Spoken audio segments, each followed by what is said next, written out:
Prodotti personalizzabili, altissima qualità, attenzione alle necessità dei clienti. Cabomet, con sede a Gardigiano, è specializzata nei processi di metallizzazione sotto alto vuoto, nei trattamenti di finitura e stampaggio di materie plastiche. Cabomet nasce nel 1985 in provincia di Venezia. Ha cominciato l'attività realizzando finiture per coppe e trofei.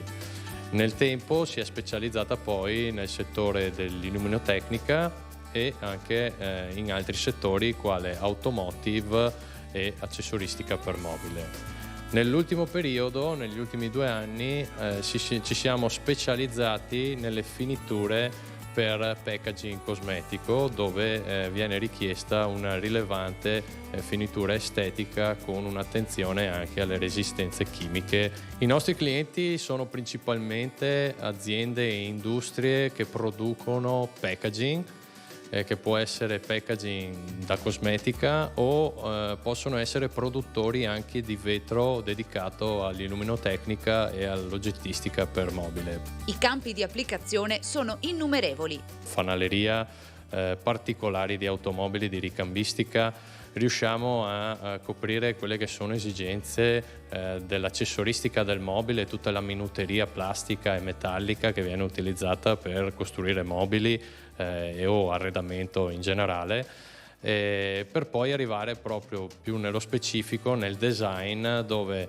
un designer idealizza un progetto, un prototipo, e poi noi gli diamo una finitura. Copriamo anche quello che è il settore della cosmetica, dove appunto è richiesto sia un'attenzione tecnica che anche un'attenzione estetica. A me piace sempre dire che regaliamo emozioni e trasformiamo emozioni da un prodotto inerte. Finiture speciali e di pregio che esaltano l'aspetto dell'oggetto, donando un effetto unico, funzionale oltre che estetico e con qualità certificata.